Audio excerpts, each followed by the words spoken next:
Multiple reports have come out that place the Knicks once again as a Bruce Brown trade destination, as a trade Masai Ujiri decline at this year's trade deadline is now essentially back on the table. We also have a massive update regarding Zach Edey and his current draft position after just working out with the Toronto Raptors. It seems day by day becomes more and more realistic that he becomes a Raptor in this year's NBA draft. So lots of stuff to dive into, but before we do, folks, if you guys haven't hit that subscribe button, you're watching all the daily content regarding the Toronto Raptors and you enjoyed it, make sure you guys hit the subscribe button. It means the world to me. But let's dive into the news, what's going on with this squad. Essentially, a Bruce Brown Knicks trade incoming. Knicks spelled with a CK. My spelling's always horrible in these chapters, but we have an update regarding Bruce Brown, as he is clearly the guy that is most likely to be dealt away from the Toronto Raptors this offseason. And the New York Knicks were essentially the main target, the main potential trade destination, along with the LA Lakers,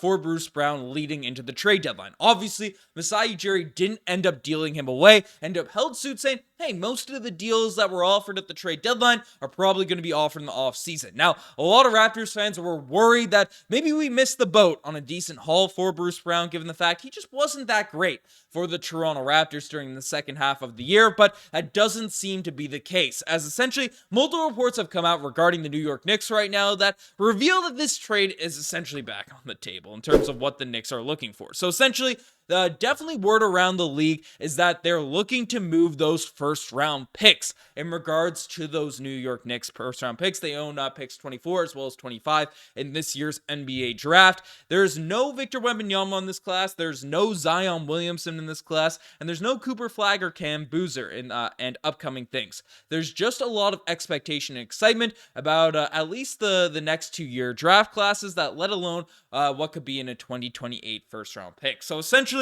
Jake Fisher has come out and put out a report that the New York Knicks, again, given the fact that there's no crazy hype players in this year's NBA draft, the Knicks are definitely looking around the league, just move one of the two of those first round picks, maybe both, right? Because essentially they have picks 24 and 25, and the Knicks are a team, if it wasn't for injuries, they definitely would have been in the conference finals this year. They had the lead even without Julius Randle on the Indiana Pacers, who, again, I was rooting for, given the fact they had Pascal Siakam, a few guys on that squad, but injuries depleted that roster that overall is really nice for the New York Knicks. They brought an OG Anunoby there in win now mode, and they are not interested in those first round picks here now at this point. And another report regarding the Knicks essentially said that the Knicks are seen as a potential trade partner, as head coach Tom Thibodeau is not likely to want multiple first round rookies on his team. So essentially, the Knicks are in win now mode. They want to deal their picks, and their head coach Tom Thibodeau, who we know is stingy with minutes, especially for young players. That's his reputation.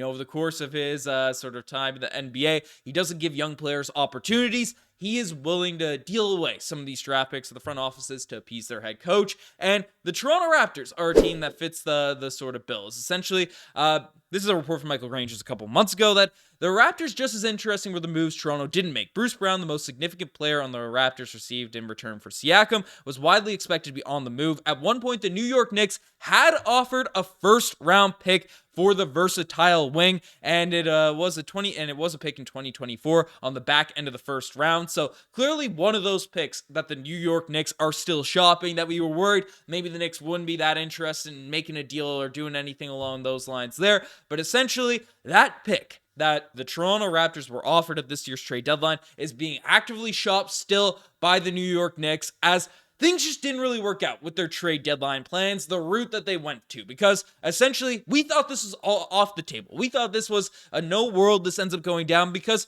the Knicks kind of filled their Bruce Brown hole at the trade deadline, bringing in Bojan Bogdanović as well as Alec Burks. But so we said, hey, maybe they'll hold on to those picks. Maybe they'll do something different with those sort of assets. But frankly, looking at how the playoffs played out and how everything closed off of the season, from where we were even a month ago, those Alec Burks and Bojan Bogdanović picks just didn't really work out for New York. Essentially, Bojan Bogdanović went from a 20-point-per-game player to a guy averaging 10 points per game for the New York Knicks. Yes, his minutes did go down, but that is a significant production decrease, and he also was injured for a ton of that sort of series, so that's a part of it. And Alec Burks also had a significant decrease, just going down from 12.2 points, 12.6 points per game, and went down to 6.5 points per game. So the two guys that were acquired in that Bruce Brown deal, especially, come playoff time, were essentially non-factors for that New York Knicks team. So Bruce Brown, a dude that, yes, he did struggle with the Toronto Raptors decently, but still averaged 11 points per game, 4 rebounds, 3 assists, who could be able to play off of Julius Randle, one of these sort of star players that the same way he did with the Denver Nuggets just a couple seasons ago and ended up winning an NBA championship. He is a guy that is definitely going to be on the New York Knicks radar. We have previously registered interest in, and the fact that they're still shopping these draft picks that we were worried that they weren't going to be that interested in sort of putting on the move, right? This deal is still on the table. So the Raptors have a major opportunity to go back, call the New York Knicks front office, call Leon Rose and say, hey, let's just get us a first-round pick, get an asset back for Bruce Brown, rather than letting him walk for nothing and letting a deal go down there. Because the Knicks also are in a position where they want to get off some of their salary. I mean, they have a lot of guys they're having to pay. Julius Randle, Jalen Brunson, Bojan Bogdanović is the piece that I think, they could just switch. I guess that wouldn't be long-term money, but Bruce Brown seems short-term given the injuries that Bojan is dealing with, right? He is a guy that probably is more upside in the short term because he's less injury-prone. OG Anunoby's going to be receiving a significant contract if he's back with the New York Knicks. There's rumors it might be over $40 million, and the Raptors might steal him away, but they have Mitchell Robinson, they have Josh Hart, they have DiVincenzo. They have so many players on this roster that they have to give money to.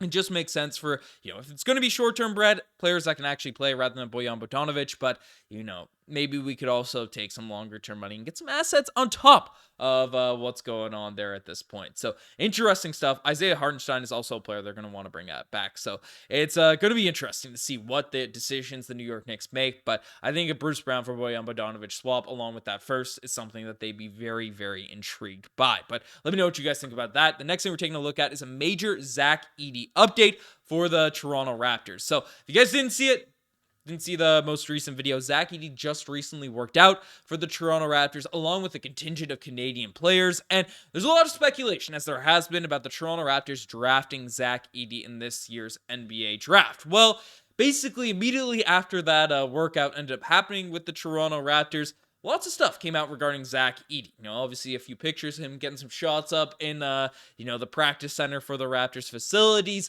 He discussed how he's going to be trying to play for the Olympics, all those types of things, which is huge for this team as well, because we need some depth in the front line, and Zach Edey could be dominant out there in international action.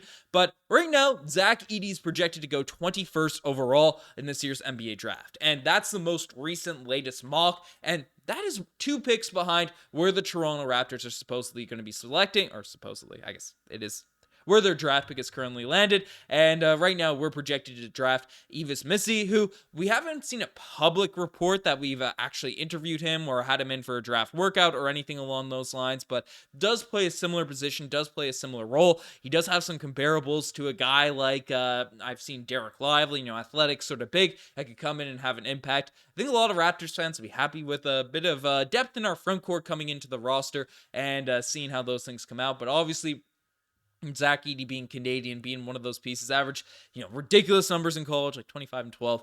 He's the more, I want to say, attractive name to the casual Toronto Raptors fan, even some, diehards, but his mobility and stuff have some red flags coming that way. But I mean, I'd be happy with any of these big. Honestly, I'm falling in love with a lot of players in this sort of mid-range of the first round. So we'll dive into all of those in the coming weeks, I'm sure. But you guys have best to make this far. Subscribe to the channel if you guys haven't already. I'm signing out.